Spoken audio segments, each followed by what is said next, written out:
Hello and welcome back to another update as I cover the latest developments throughout the front line across the Ukrainian front. Starting out in the Zaporizhzhia front, we hear reports of the Ukrainian forces restarting attacks towards Verbove. This is happening after quite a while with hardly any movement throughout this front. The latest report we saw was 15th of October, which was 12 days ago. Since then, there's been a few positional battles, but that's about it. Recently, we're seeing more and more battles in the direction of Verbove. This is likely as a result of a rotation where the 47th Mechanized Brigade and the 116th Mechanized Brigade here of the Ukrainian Armed Forces in the direction of Robotyne were both rotated now to the direction of Avdiivka. This happened as a result of the Russian offensive here, and as such they need new units to replace them in the Zaporizhzhia front, and thus we now see fighting restarting here in this direction. In the direction of the southwest of Velika Novosilka and the north of Priyotne, the Ukrainian forces launched a counterattack after the Russian advances in the area, regaining some positions here by the river line.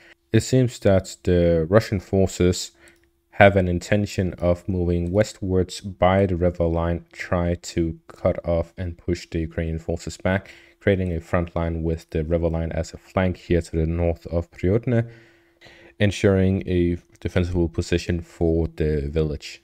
Moving on to the direction of Avdiivka, there are reports of Russian advances here to the south of the village. However, it has not been defined exactly where those appear.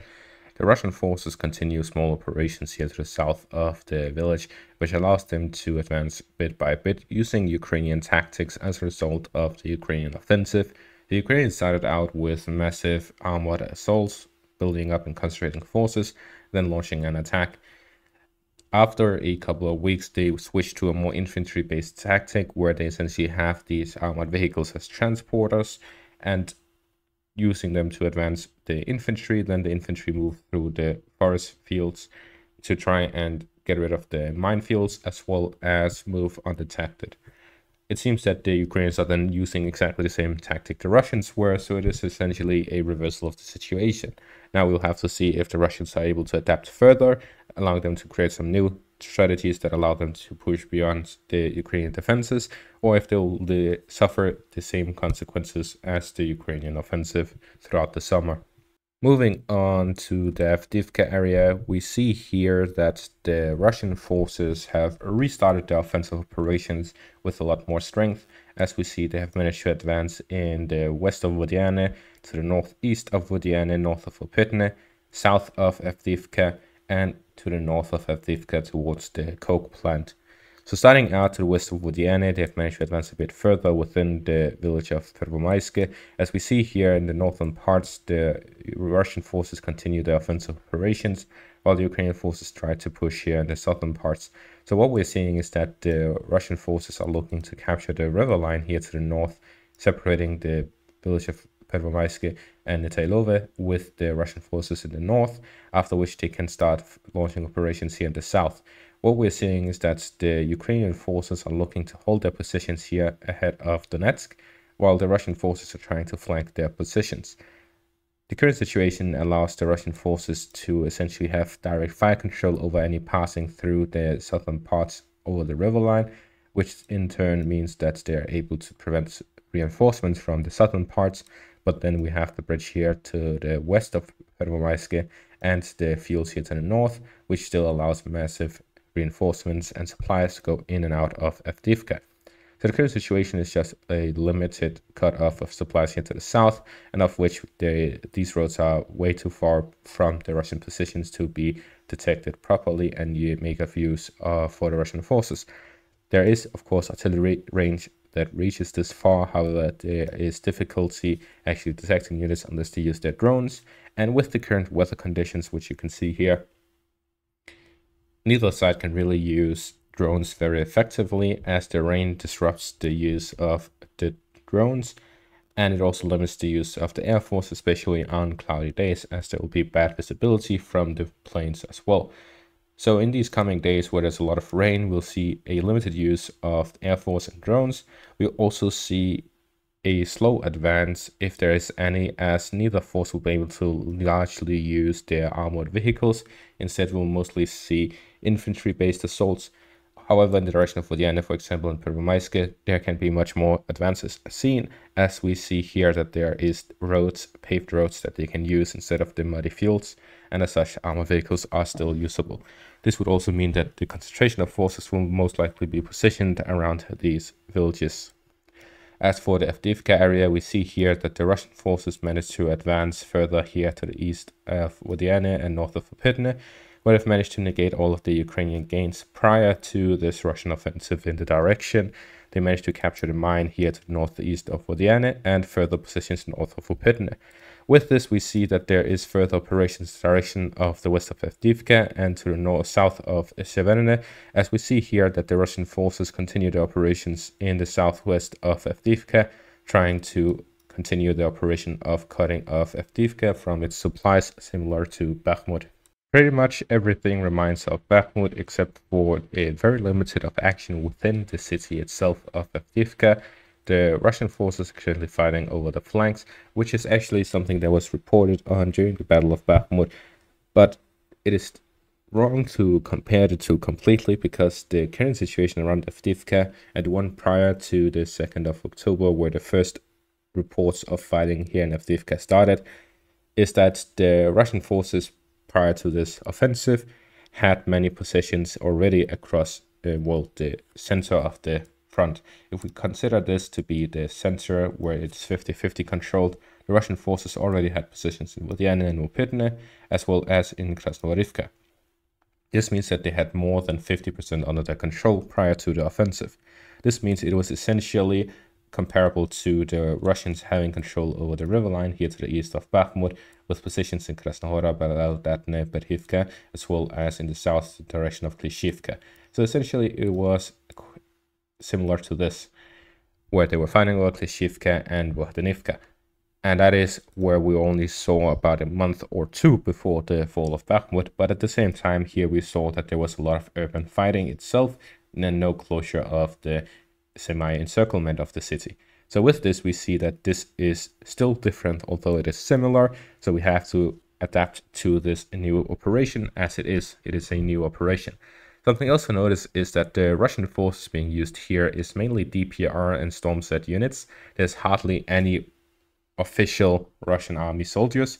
The 114th separate mechanized brigade here in the north by the Russian forces is actually a DPR brigade, and it is accompanied by a Russian battalion. However, it is a battalion-sized unit, and then there's also Stormset units.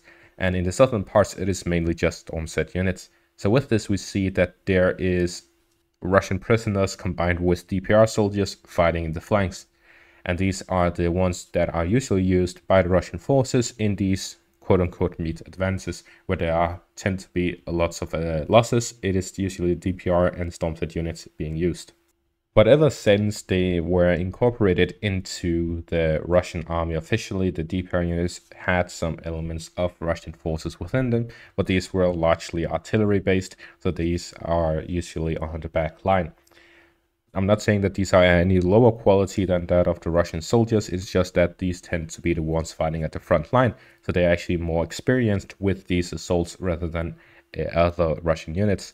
And the 114th separate brigade has actually been fighting here around Avdiivka since prior to the Russian invasion. So with this, we see that these are the ones who actually know Avdiivka best of all the Russian units in the area. So these seem to be the ones who are going to launch the initial attacks, as we have seen, and then until they get a proper position on which they are able to have proper cover fire, the Russians will not enter with their own units. We have seen that the Ukrainian forces have used their 116th and 47th mechanized brigades and relocated them to the Avdiivka area. With these new units, we see that they are conducting counterattacks in the direction of Krasnovarivka to the north of the village, and they're also doing some counterattacks here in the western parts of Avdiivka against the Stormset units. So we see through these that they are trying to negate the Russian advances and contain it before they manage to advance further. As the Russian forces have now launched further attacks, advancing here to the west of the waste heap, and advancing in the direction of the coke plant. It seems that they are looking to storm the coke plant, similar to how they stormed the industrial area to the north of Bakhmut. And with this, if they're able to capture the coke plant, then they'll likely move both to the eastern direction within the city of Avdiivka, but also to essentially have a flank prior to advancing in the direction of Stepova and Berdishi. Because at the start of this offensive, they actually launched attacks in this direction, but without the control on the southern flank, they essentially ended in failure as they weren't able to gain full control over it. It is also reported that the fighting here in the northern parts is extremely difficult, as we can see here in this picture. Here we can see that a Russian armored vehicle was actually hit by a mine. This is likely an armored personnel carrier, as there was a lot of units within the armored personnel carrier, and as such, when it was hit by a mine, it started going on fire. The Russian soldiers were essentially 50-50 split between being too wounded to move and essentially being on fire.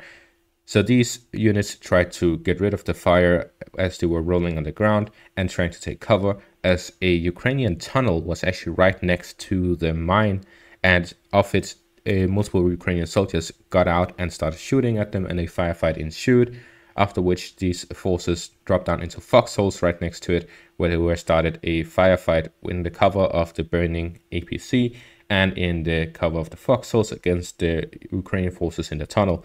So these tunnels, there's actually a lot of them throughout the northern parts of Avdiivka. They move through the whole front, and they can even appear behind the Russian forces if they do not do proper reconnaissance ahead of their advances, which is what they saw on the first day when they were fighting in the direction of Berdishi and Stepova.